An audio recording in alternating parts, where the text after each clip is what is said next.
नमस्ते। हमारे देश में रिटायरमेंट प्लानिंग की पहले कोई ज़रूरत भी नहीं थी और कंसेप्ट भी नहीं था, क्योंकि संयुक्त परिवार रहते थे, ग्रामीण परिवेश रहता था, तो घर में बच्चे रहते थे, बेटे रहते थे, वही बुजुर्ग माता पिता की देखभाल करते थे। लेकिन धीरे धीरे जब से औद्योगिकरण हुआ, उसके बाद से लोग बाहर जाने लगे, गांव को छोड़ के शहरों की तरफ जाने लगे, शहरों में बसने लगे, तो संयुक्त परिवार का कंसेप्ट भी कम होते गया और न्यूक्लियर फैमिलीज होती गई। तो उससे लेकिन समस्या ये बढ़ी कि माता पिता की सेवा कैसे हो, बुजुर्गों की सेवा कैसे हो।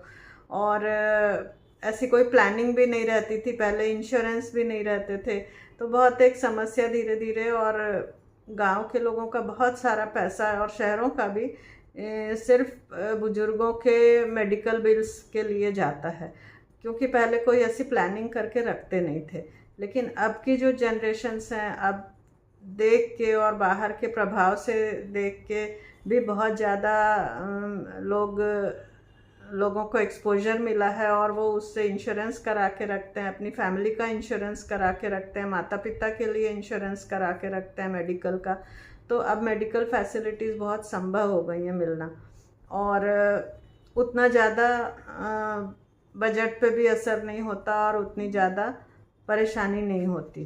तो इसके लिए ये मिलेनियल्स और जेन जी, ये लोगों ने बहुत अच्छी अपनी प्लानिंग की है, फाइनेंशियल प्लानिंग करके रखी है, और रखते हैं, रखना चाहिए भी। हम लोगों के ज़माने में वैसे एक्सपोजर भी नहीं था, वैसे मीन्स भी नहीं थे, उस तरह के इंश्योरेंस भी नहीं थे, तो वो सब हम लोग नहीं कर पाए।